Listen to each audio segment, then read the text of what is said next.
Gerencia de la asociación, en la invitación que me dieron, me han pedido que aborde o responda en términos generales 3 preguntas, que son en la práctica las grandes preguntas que todo quien se dedica de alguna manera a la filosofía son las preguntas permanentes, empezando con esto de qué es filosofía. La segunda es qué ha significado hacer filosofía en Guatemala, y la tercera, cuáles son las posibilidades de qué hacer filosófico en Guatemala. Aquí, digamos, es importante indicar que empezamos con un tema importante y es que esas preguntas se pueden responder o se puede haber un intento de respuesta sistemático y teórico, pero es inevitable que se introduzca la historia de cada quien que va a responder la pregunta. Es decir, la filosofía, a diferencia de otras disciplinas, al menos yo lo sostengo así, por ejemplo, las disciplinas científicas, particularmente las ciencias sociales tal vez menos, no depende tanto de la trayectoria personal quien estudia y se dedica a la disciplina como en el tema de la filosofía. La filosofía es una disciplina donde la historia personal de alguna manera se ve involucrada. Es decir, qué autores estudia uno, quiénes fueron sus profesores, en qué universidad estudió, qué acceso y posibilidades a la bibliografía que uno tiene para estudiar. Esto deviene entonces de una primera aproximación ya de lo que podría ser la primera aproximación a la respuesta a la primera pregunta de qué es filosofía. De alguna manera uno tiene una visión de la filosofía, al menos creo yo, a partir de su propia historicidad. Cómo la dimensión propia del ser histórico en uno mismo como sujeto individual se hace patente en el trayecto personal con la filosofía. En esto yo debería decir que muchas gracias por la invitación y también me siento muy agradado de estar en estas aulas porque aquí fue donde empecé a estudiar filosofía. Hay aquí más de alguno que fue mi colega, mi compañero, pero también tengo 2 que fueron mis profesores y la licenciada que fue parte de la terna que me calificó en el examen comprensivo de Historia de la Filosofía. Es decir, es un reencuentro también. ¿Y por qué digo esto? Porque significa también esto que decía personal, no perder de vista que mis orígenes en el encuentro con la filosofía fue en este recinto, en un contexto histórico totalmente diferente, en una dimensión política, social diferente, pero al fin y al cabo aquí se iniciaron los estudios. Y esto es importante, porque si algo aprendí yo en el departamento de filosofía en los años 80, cuando yo estudié filosofía, es una vinculación a los estudios clásicos y a los estudios humanistas. Quizá no con la fuerza como fueron décadas atrás en la propia universidad y quizá no tanto como, o mucho más que lo que es hoy. Tanto es así que yo tuve al profesor Falla como profesor de griego y en latín en esta universidad, es decir, se nos invitaba a que estudiáramos a los textos directamente, se nos invitaba a la medida de lo posible a leer a los filósofos en la lengua original y así un grupo de estudiantes nos vimos obligados a estudiar griego y latín. No aprendimos definitivamente totalmente por las dificultades que implica un estudio clásico de esa manera. No fui alumno de Mata Gavidia, pero sentí la presencia fuerte de la tradición y los estudios humanísticos clásicos con la presencia, digamos, de algunos discípulos de Mata Gavidia, que eso no lo puedo yo negar como parte de mi formación. Y esto es importante para lo que voy a decir en temas de lo que entiendo por qué es filosofía. ¿Por qué razón? Porque en mis orígenes, en cuanto a contacto con la filosofía es un estudio clásico. La filosofía es una manera de la racionalidad occidental. Y aquí aparto yo con una consideración de carácter importante. Y es que si yo voy a hablar de qué es filosofía, primero va a ser difícil una respuesta absoluta, definitiva, pero sí una provocación y una aproximación desde mi punto de vista. Esta manera de entender originaria de mi formación, que era clásica, me hace pensar que la filosofía como tal la debo de entender como un fenómeno histórico y como un fenómeno cultural. Y el fenómeno histórico es Grecia del siglo V a.C., donde nace esto que llamamos filosofía. Esto ya de por sí genera polémica y debate. ¿Por qué razón? Porque ante la, digamos, insistencia de algunos pensadores de los años 60 en América Latina de distanciarnos en el pensamiento filosófico de Europa, esta afirmación de que la filosofía es fundamentalmente en su origen un elemento histórico en Occidente genera discusión.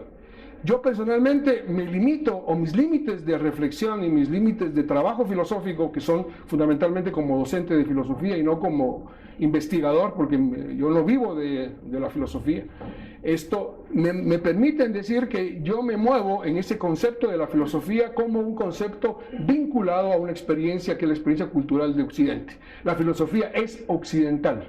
La filosofía no es otra cosa. Claro, aquí no estoy diciendo de que es el mejor modo de pensar o es la estructura de la racionalidad y su expresión mejor posible, no, porque hay pensamiento riguroso y pensamiento altamente valioso paralelo a la filosofía en mundos que no son los occidentales. Sabemos el desarrollo de la matemática en la India mucho antes de que surgiera la filosofía en Grecia. Sabemos también de los avances de la astronomía en los pueblos originarios en América, particularmente los mayas y los aztecas. Es decir, hubo desarrollo de pensamiento. Decirle que para que sea un pensamiento serio hay que llamarle filosofía, yo personalmente sostengo que es erróneo. Por lo tanto, cuando yo hablo de filosofía, me muevo en ese ámbito que es occidental. Claro, sigo también la afirmación de Enrique Dussel de que América Latina es occidente, pero quizá la periferia, dice Enrique Dussel, de Occidente, somos la marginalidad de Occidente, pero somos occidentales. Solo el hecho de que la mayoría de los que estamos vestidos como estamos vestidos, la necesidad algunas veces de tener que utilizar saco para presentarnos a una presentación, por ejemplo, la redundancia, o el idioma que estamos expresando ya nos hace occidentales. Esa es mi posición. Entonces yo me muevo en esa perspectiva. Voy a problematizar esto más adelante.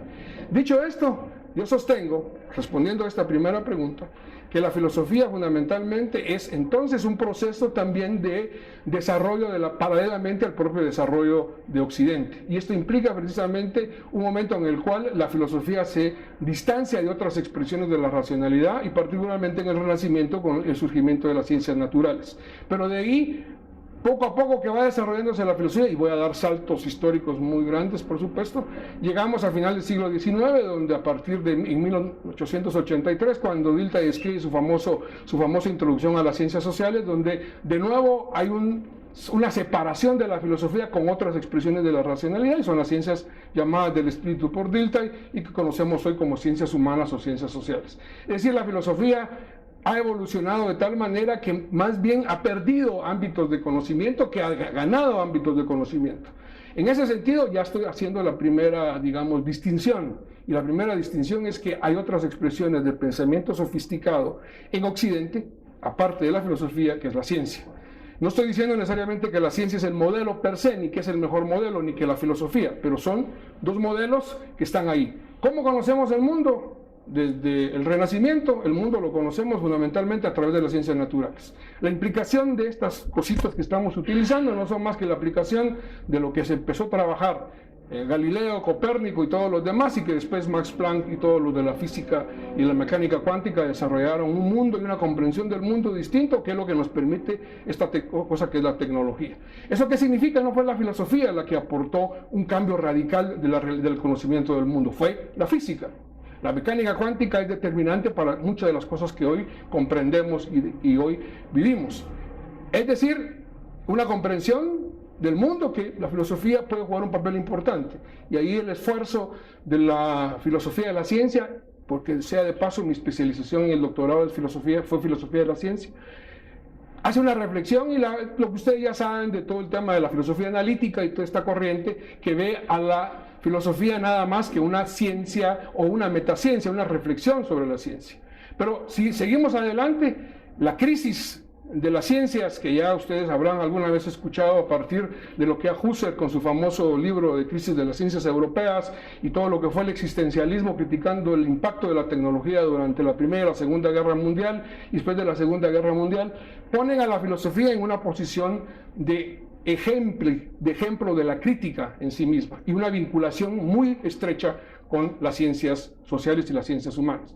Años 60, años 70, en Europa el crítico de la sociedad era el filósofo por excelencia.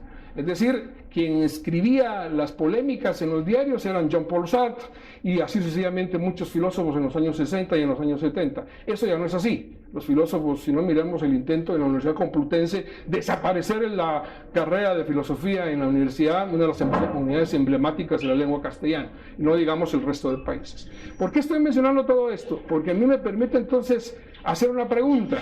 Si la filosofía ha significado, hasta lo que yo estoy exponiendo en este momento, desarrollo de una comprensión del mundo distinta que la ciencia y el alejamiento de la filosofía que pueda decir algo sobre eso. La filosofía no dice nada nuevo del mundo, eso lo dice la ciencia. A menos es mi posición personal y después podemos discutirla. Pero, digamos, eso no significa que la ciencia no tenga un papel importante. Con las corrientes, fundamentalmente la Escuela de Frankfurt y fundamentalmente la posición crítica, surge la posibilidad que la filosofía tenga un rol importante. ¿Y cuál es ese rol importante? Estar vinculada en su reflexión con las ciencias sociales a hacer una crítica de la sociedad. Y eso, digamos, es una valencia de la filosofía que yo personalmente considero que sigue siendo importante. No necesariamente utilizando las categorías de la Escuela de Frankfurt, ni el marxismo, ya sea ortodoxo o revisionista, pero pueden haber otras categorías, pero la filosofía puede jugar ese papel importante y fue un valor valioso. Ahora, de nuevo, ¿qué estoy diciendo sobre qué es filosofía? Todavía estoy en el preámbulo de la respuesta a la pregunta. En este sentido, hay otro elemento que me resulta muy importante, y es que para responder a qué es filosofía también tenemos que atenernos a lo que a partir de los años 50, con Jean Ball y Habermas en los años 60, se estableció como esta manera de entender el desarrollo de la filosofía en Occidente, en aquella famosa distinción entre analíticos y continentales. Jean Ball en 1955 en una conferencia dice: el mundo de la filosofía, años 50, mitad de los años 50, tiene tres grandes corrientes de pensamiento de cómo se desarrollan: la filosofía analítica, filosofía del lenguaje, filosofía de la ciencia a partir del Círculo de Viena, la filosofía marxista, tanto la filosofía que se desarrolla en el mundo del marxismo ortodoxo en la Unión Soviética y sus países satélites, como la filosofía continental, dice Jean Ball. ¿Y cuál es la filosofía continental? Esta filosofía que se atiene al estudio de los textos en su historia, que se atiene al estudio de la literatura, que se atiene a entender en profundidad la comprensión de lo que es el ser humano. Es decir, versus la filosofía analítica, que su preocupación es fundamentalmente el conocimiento en tanto que modelo de la ciencia como conocimiento, y el estudio del lenguaje como la esencia de la filosofía. Los problemas de la filosofía son esclarecer el lenguaje de la filosofía, como dirían los primeros analíticos. Y como diría Wittgenstein en su primera etapa, la filosofía no es más que ayudar a la mosca a salir del mosquitero. Es decir, resolver los problemas lingüísticos. Y la tercera, que es el pensamiento marxista, que está vinculado precisamente con un compromiso político. Yo diría, o dicen y luego lo vuelve a reafirmar Habermas, hay dos maneras de entender la filosofía analítica y la filosofía hermenéutico-dialéctica. Años 60, el famoso, para quienes conocen la historia de los debates epistemológicos, el famoso debate entre Jürgen Habermas y Tomás Adorno, por un lado, y por otro lado con Karl Popper. Es decir, tratando de decir precisamente de que no es válido el conocimiento partiendo del elemento positivo de la ciencia. Es decir, este modelo de comprender cómo se ha desarrollado la ciencia de la filosofía es interesante. Continentales, que son la hermenéutica, la fenomenología, el existencialismo, la dialéctica, entendido como el marxismo en su sentido más amplio, pero por otro lado también una preocupación donde ubicamos precisamente el pensamiento posmoderno y unas reflexiones profundas. ¿Y por qué se le dice, gracias, y por qué se le dice continental? Por una razón simplemente geográfica, porque se desarrolla en los países del continente europeo, versus precisamente la filosofía analítica que se desarrolla fundamentalmente en la isla, en Gran Bretaña, desde los años de la Edad Media, con los franciscanos, como son Ockham y otros más, que ya se preocupan por el lenguaje. En ese sentido, utilizo esa distinción porque algunos somos formados más por una tradición que por otra tradición. Es decir, no es lo mismo preguntarle a un estudiante de una universidad inglesa, neozelandesa, canadiense, qué es filosofía, como preguntarle a otra formación.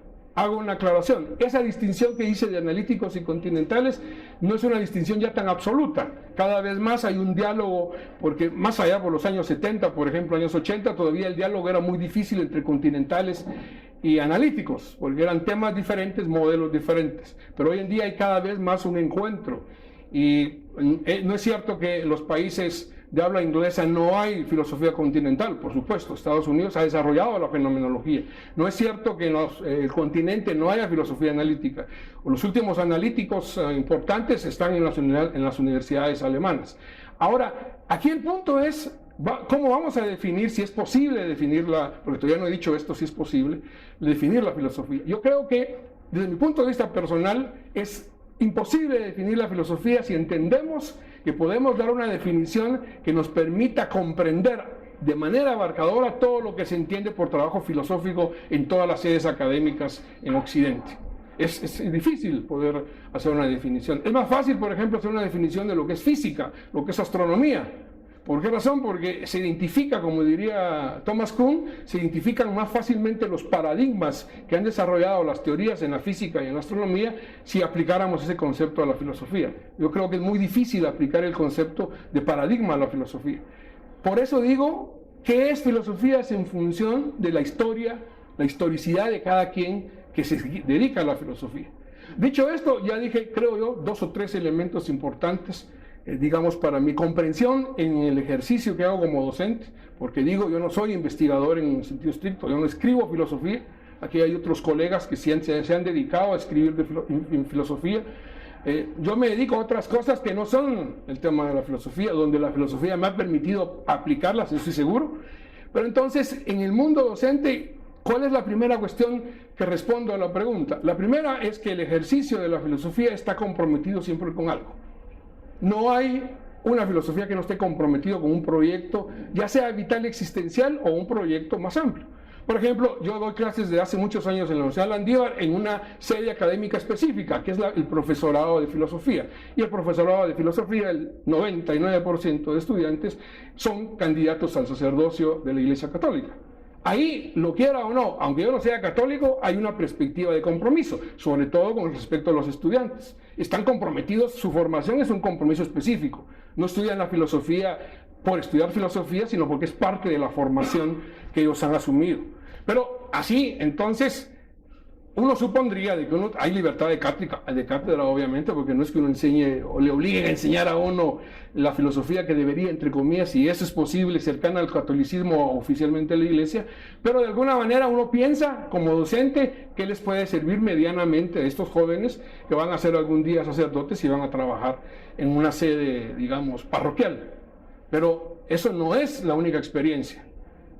La otra experiencia personal que tengo como docente es fundamentalmente filosofía política, enseñándoselos a los estudiantes, ya sea de licenciatura o de maestría, en el ámbito de ciencia política. Ahí hay otro enfoque totalmente diferente, pero siempre hay un compromiso. ¿Por qué razón? Porque la enseñanza de la filosofía en ese ámbito está comprometido con la herramienta que puede servir la filosofía para el desarrollo de los estudios de la ciencia política. Por lo tanto, hay una inclinación, ahí hay un compromiso. Claro, yo estoy hablando del compromiso personal de Francisco Jiménez profesionalmente, cómo está desarrollando la filosofía, pero hay otros compromisos de la filosofía.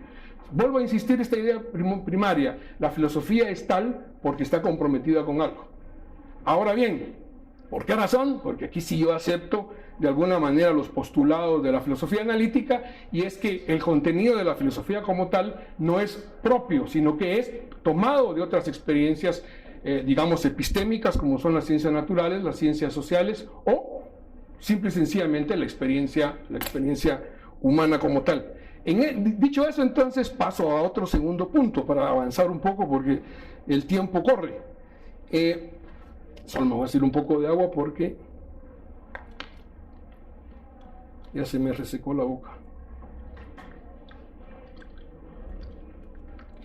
La pregunta es entonces si la filosofía no tiene, siguiendo el postulado de la filosofía analítica en su sentido más clásico, no tiene contenido.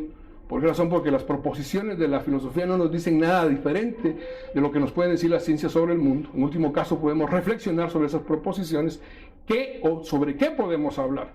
Aquí yo insisto en mi perspectiva de lo que es la filosofía como una herramienta heurística. Es decir, como una herramienta que nos permite precisamente entender las dinámicas de la racionalidad humana. No es casualidad, al menos en el mundo de la filosofía analítica, que la filosofía de la mente sea una de las disciplinas más desarrolladas en los últimos 20 años. ¿Y qué significa la filosofía de la mente? Una preocupación precisamente por entender, a partir del problema cartesiano de la relación mente-cuerpo, entender qué significa eso de la mente.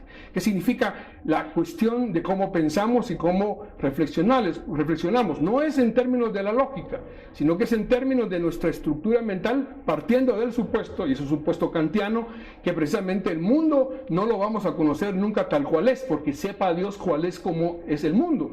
Lo que sí podemos saber es cómo nuestra estructura mental puede manejar la información que tenemos de carácter empírico y así poder estructurar el mundo. Ahora, para eso está la ciencia. Pero la filosofía, ¿cuál es su abordaje? Precisamente reflexionar en gran medida sobre esas estructuras que tienen que ver con cómo pensamos.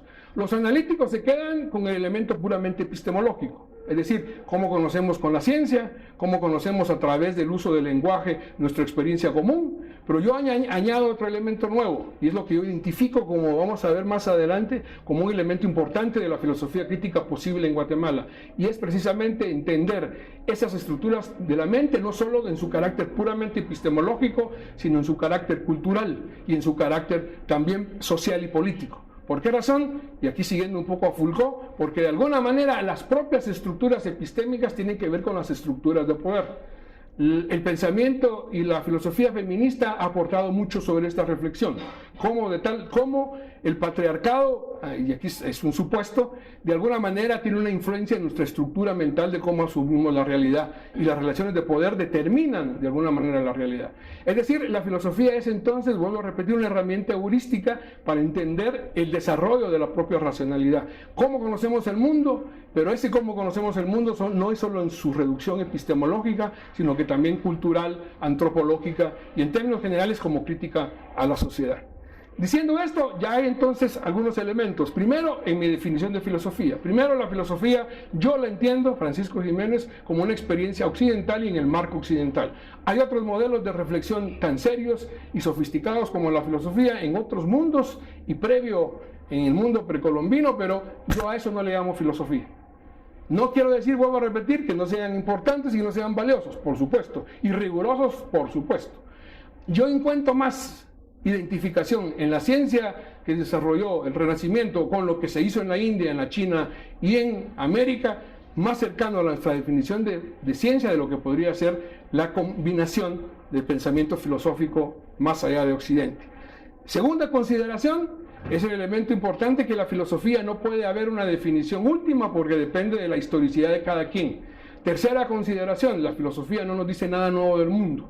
Y cuarta consideración es que entiendo entonces la filosofía como una herramienta heurística. La segunda pregunta que tiene que ver fundamentalmente de cómo hemos, y dice la pregunta, ¿qué ha significado hacer filosofía en Guatemala? Yo me siento total y absolutamente imposibilitado de responder esta pregunta, porque no conozco a profundidad el desarrollo del pensamiento filosófico guatemalteco. Me tengo que basar a lo que fue mi experiencia personal, ha sido mi experiencia personal y lo que yo visualizo. Lo que yo pienso de la filosofía que ha sido para Guatemala ha sido fundamentalmente comprometida con la enseñanza universitaria. Ese es el valor fundamental que yo le veo a la filosofía a través de los años en que he tenido la experiencia. ¿Por qué razón? La filosofía no dice mucho como aspecto académico, como aspecto institucional a Guatemala. Es decir, los centros de investigación filosóficas en la práctica, prácticamente en la práctica no han existido. Ha sido más fácil construir centros de estudios de ciencias sociales.